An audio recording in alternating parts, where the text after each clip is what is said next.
Samsung's latest flagship folding phone looks like it has been put on a diet.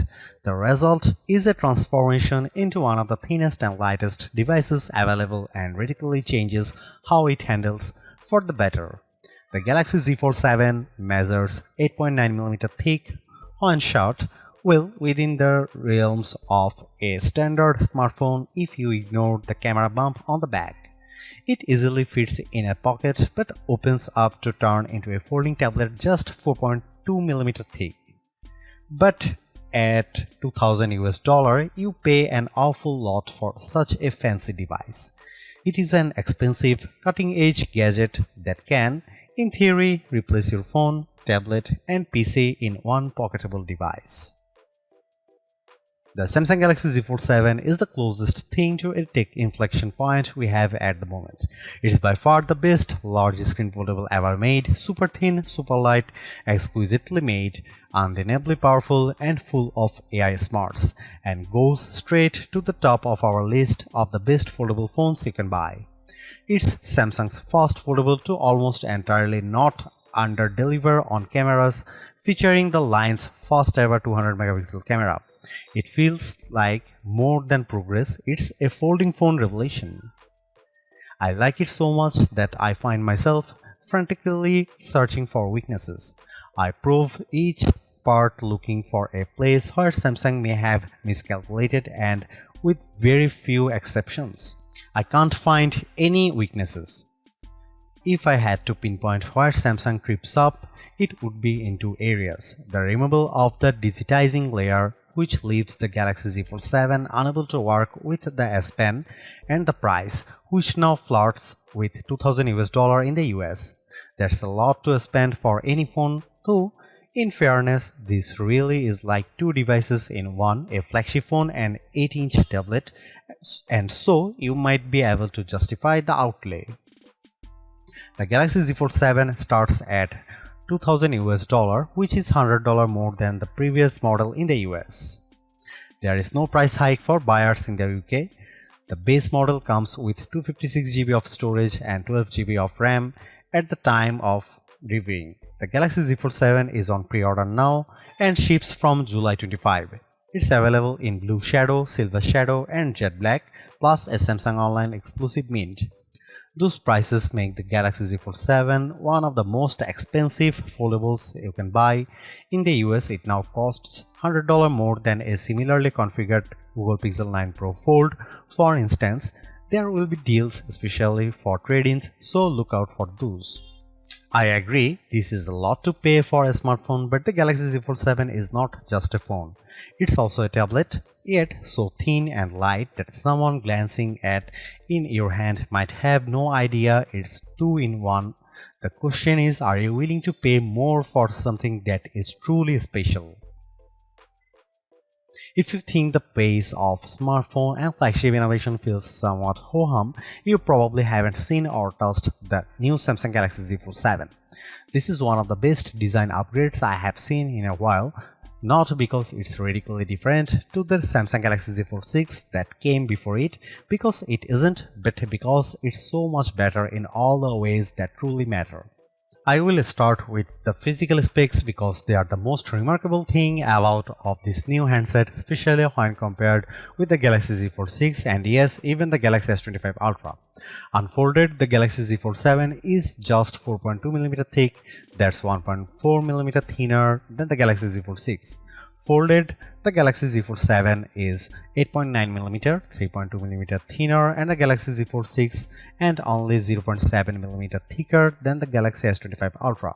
Think about that, this foldable, which when folded is hiding a gorgeous 8-inch display, is almost imperceptibly thicker than a single screen flagship device. Even the weight is impressive. Between versions, Samsung shared a whopping 24 grams and the Fold 7 is even 3 grams lighter than the Galaxy S25 Ultra. Yup, two screens and it's still lighter than the flagship. Perhaps that shouldn't be so surprising. When I hold the Galaxy Z Fold 7 up to the Galaxy S25 Ultra, the foldable is smaller than the Ultra, which is 162.8mm by 77.6mm, while the Galaxy Z Fold 7 when folded is 158.4mm by 72.8mm. Carrying the Galaxy Z Fold 7 is now like a holding secret. At a glance, it looks like a standard 6.5-inch smartphone. It's not until you take a closer look that you notice the seam down one edge and the hinge on the opposite side. Size and weight aside, the phone feels good in my hand because of the excellent materials. Its armor aluminum frame is covered front and back with Corning Gorilla Glass Ceramic 2. A substantial pill-shaped 3-camera array sticks out of the back. Whenever I put the phone down camera side first, it tips at an awkward angle. I guess that's the price I have to pay for a better imaging system. On the top edges, when you are holding the phone, are a pair of microphone holes, a vent, and a SIM slot. The bottom edges feature more microphone holes, a speaker slot, and the USB-C data and charging port. The tolerances here are quite something. The USB port appears to just barely fit in the space. The only buttons are the long volume rocker and the power or fingerprint reader and Gemini button. Samsung has re-engineered the hinge and it's noticeable. The phone is firmly closed when folded and has considerable but not overly resistant tension as you open it, and it snaps into position as a fully flat 8-inch tablet. Unfolding the phone, you are greeted with a flexible display surrounded by a roughly 2mm forgiving raised border that keeps the Fold 7 from making a metallic snapping sound when you close it. There is still a crease, but it's far less pronounced than what you see on the Galaxy Z Fold 6. That's due in part of the new teardrop-shaped screen fold hidden in the redesigned hinge, meaning the thin, flexible screen curves into a perhaps more forgiving teardrop shape when the phone is folded. This is likely what accounts for how it can more easily unfold to a nearly perfectly flat phone. I can only see whatever minimal crease remains at certain odd angles, and more so when the screen is off. To the touch, it's barely perceptible. The Samsung Galaxy Z Fold 7 is IP48 rated, which means it can handle a sustained dunk in fresh water, but I would keep it away from dust and sand. I ran my device under a tap with no ill effects. A wider and taller Z Fold means not one but two bigger screens. The cover display is now a 6.5-inch 21:9 display that is finally indistinguishable from a standard flagship phone display. Where the Galaxy Z Fold 6 has a 968 by 2376 resolution, the Z Fold 7 cover screen is an expansive 2520 by 1080 422 ppi 1 to 120 Hz AMOLED 2x screen. It has a punch hole for the 10 megapixel selfie camera, but it does not feature an under the screen fingerprint reader that's integrated with the power button. It's a lovely, bright screen that's now wide enough to more easily accommodate a more usable virtual keyboard and fully serviceable when you don't want to unfold and use the main display. Like the cover display, the main display is larger this year. It's now an 8-inch display from the Galaxy Z Fold 6's 7.6 inches.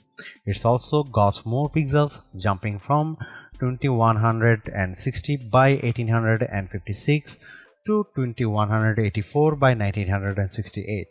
It's still QXGA Plus and supports the dynamic 1 to 120 Hz refresh rate. While the display size now matches Apple's iPad mini, the 6th generation's mini's 8-inch screen has an aspect ratio of 3:2, while the Galaxy Z Fold 7 is now 5:6. This makes the Fold 7 more of a square as compared to the iPad's slightly rectangular display. In practice, this means that on the Z Fold 7, some videos and games may have larger black borders at the top and bottom. It doesn't bother me, but you might want to see what Netflix looks like on the phone before placing your order. The main screen is big, bright and responsive. It was useful in bright sunlight and all motion looked fluid and smooth. I left it on the default setting, which lets the system adjust the refresh rate on the fly up to 120 Hz and down to 1 Hz, which is not as energy efficient as locking in at 60 Hz. Both screens are rated for a max brightness of 2500 nits. In our testing with the HDR enabled, we got up to 2245 nits on the main screen and 2060 nits on the cover screen. Those are admirable numbers and mean you shouldn't have any trouble viewing these displays in direct sunlight. To achieve the 4.2mm thickness, Samsung made some changes to the panel configuration, most notably dropping the digitizing layer that in the Galaxy Z Fold 6 offered support for specially tipped S Pens. I was initially pretty upset about this, but I did find that I could still draw with my finger. It's not as precise, but it's not terrible, and I can still use my finger to mark up images for generative editing and sketch to image. My doodles for the latter are not as good as those drawn with an S Pen, but the screen had no trouble interpreting my rough sketch and transforming it into a very realistic mouse. I can report, though, that while the S Pen or any digitizing stylus will not work, a classic dumb capacitive complement stylus, one you can buy for $6 on Amazon, does work with the display. It won't record pressure or angle, but it makes it a lot easier to draw. The other thing you might notice on the new Galaxy Z Fold 7 display is the noticeably larger camera punch hole. It's not only bigger in order to accommodate a better 10-megapixel camera. It was just 4 megapixels on the Fold 6. The hole is also no longer covered with pixels, so it remains visible at all times. It's positioned a tiny bit more centrally along the top edge than the punch hole on the Google Pixel 9 Pro Fold's flexible display, on which the equally large hole is positioned towards the far right corner and is maybe a bit more out of sight. These things aside, I love this big multitasking screen, which has room for a couple of apps or large screen views of favorite apps like weather or maps. It's also a nice canvas for Gemini Live, which makes the most of the larger space. I also enjoyed drawing on it, streaming shows on Netflix and playing action games. The benefit of a flexible screen is that the Galaxy Z Fold 7 doesn't have to be only flat or folded, it can also be L-shaped, which I found useful when I was checking over an interview transcription which I recorded and used AI to transcribe on the fold. A 90-degree fold also proved useful for watching videos on one half of the screen, while the rest of the fold served as a steady base. There was nothing much wrong with the Samsung Galaxy Z Fold 6's camera array.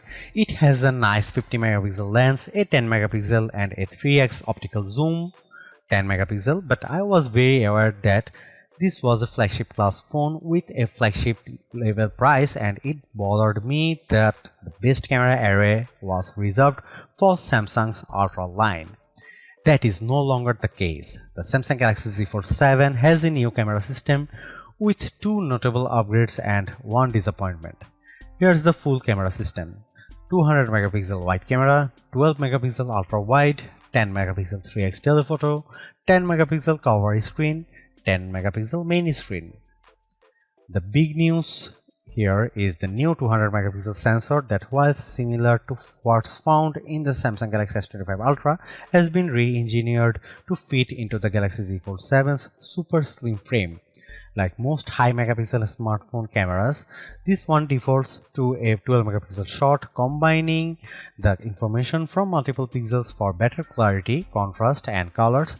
It does a nice job, but there is a very good reason to shoot at the full 200 megapixel. Doing so lets you crop into almost any picture detail without losing clarity. Here you can see some camera samples of the Samsung Galaxy Z Fold 7.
In the software space, the Samsung Galaxy Z Fold 7 is a harbinger of releases to come.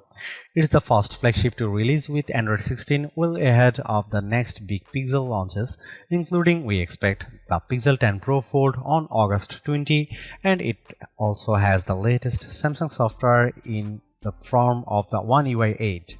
That former landmark is by Google design, with the tech giant rearranging its development flow to ensure that its big partners have these new releases in time for their latest flagship phones. As for the latter, Samsung just seems to be getting faster and more efficient at updating and improving its own Android overlay. Both platforms are also infused with AI in the form of Samsung's Galaxy AI and Google's Gemini, though where one ends and the other begins may not always be obvious. Broadly, Android is now as polished and useful as Apple's iOS. It has many of the same features, including live updates in widgets, quick share, and endless customizations. It's also a fantastic partner for the Fold because the platform is optimized for the larger 8-inch screen, so things like mail, weather, and maps all appear built for the flexible display. Even Google Gemini Live is right at home on the Galaxy Z Fold 7's main display. One UI 8 brings things like the Now bar and Now brief, a compendium of all the things you need to know at any point in the day. It's well designed, accessible, and relatively useful. I check it because the Now bar is always greeting me on my lock screen with a good morning, good afternoon, or good evening, and it almost seems rude not to acknowledge it by digging into the details of my brief. When I tap to open it, I see a weather forecast, a calendar of events, news of interest, and music. I can choose to add more elements from my phone, which I assume might make the brief more useful. There is, of course, a lot of AI on this phone. Google handles the circle to search and Gemini site, and the rest of the AI found on the phone is Samsung Galaxy AI. At any point, I can long press the home screen button to launch a circle to search task. After the press, I use my finger to circle something on the screen that Google search can look at and offer results related to. Gemini is summoned by a long press of the power button. It has all the strength of Gemini 2.5 Flash on the web and also Gemini Live. Gemini Live works in full screen mode on the large main display, but I find it more useful when you share your screen with Gemini Live and it then operates in the background, offering insights based on what it can see on screen and the questions you ask it. You can also just have Gemini look through the camera and see your world and ask it what it says, unless you want everyone to hear your Gemini Live conversation. This would be a good time to invest in some Galaxy Buds Pro 3 headphones if you plan to be out and about with the Galaxy Z Fold 7. Other Galaxy AI powered features remain and are little changed from the last time I tested them on a Fold. I can use Sketch to Image to instantly add photorealistic elements to existing photos. I added a mouse to my coffee table, although, as I have mentioned, it a bit harder to sketch the right image idea without an S Pen. Drawing Assist, which lets you turn rough doodles into much higher quality artwork, and is another feature that benefited from S Pen support. Also still works and may not come in even more handy now that you will likely be forced to use your fingertip to make your rough sketch. Galaxy AI is reach extends to video, and I used Audio Eraser to clean up the sound on a video shot in the heart of New York City's Times Square.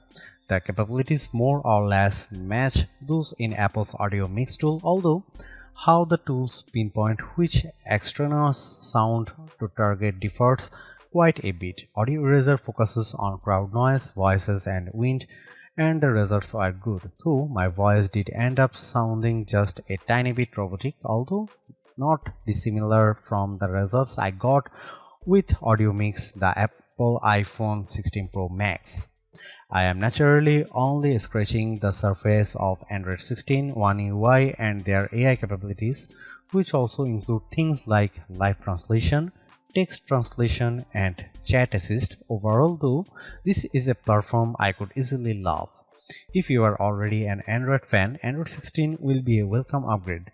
If you have used a Galaxy before, One UI will be instantly familiar but also improved. The AI is deeply embedded but never intrusive.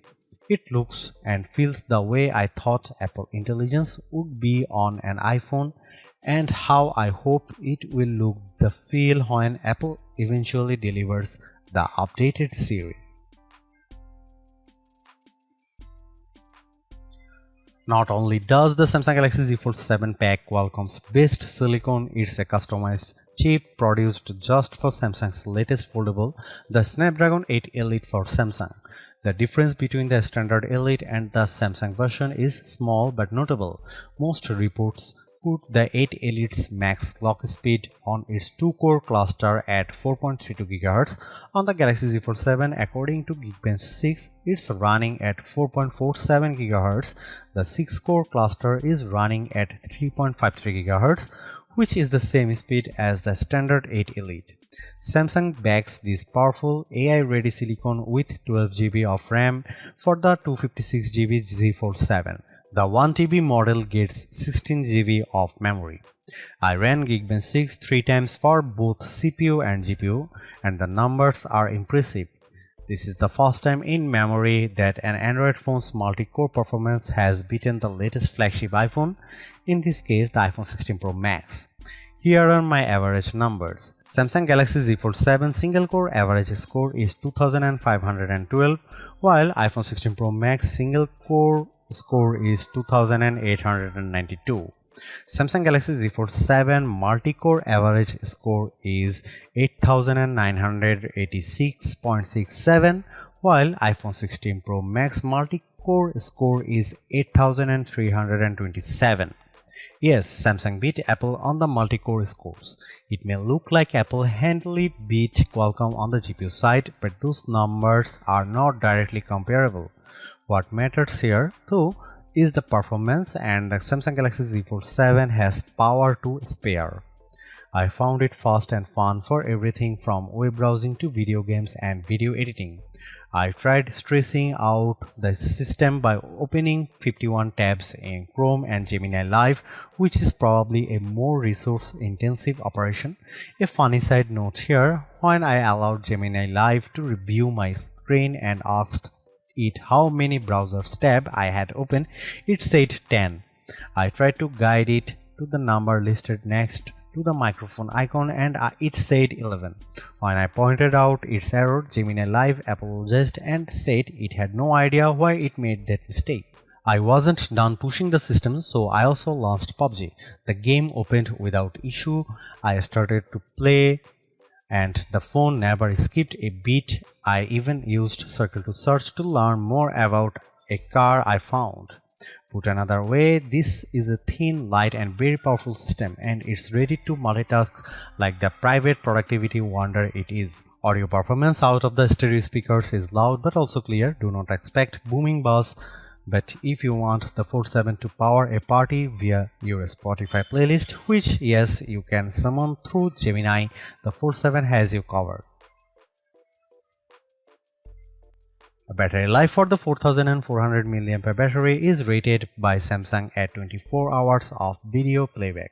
However, in mixed use, battery life is anecdotally between 12 and 18 hours in my tests, which runs a more rigorous and intense web browsing rundown got just under 11 hours. This is a case where your mileage will vary, but I think you can expect a full workday of battery life. The QI wireless charging is supported, and while the phone only ships with a charging cable and not the adapter, I was able to charge the phone 50% in 30 minutes using a 45-watt charger. Connectivity on the T-Mobile 5G network was solid and in my neighborhood better than what I get from Verizon.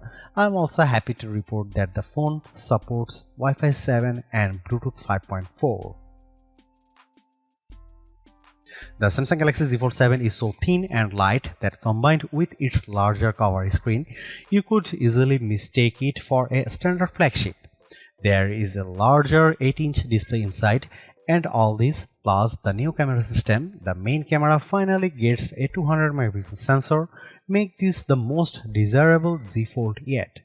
It's a shame too that it also the most expensive fold to date for some, and that ultimately may hold it back.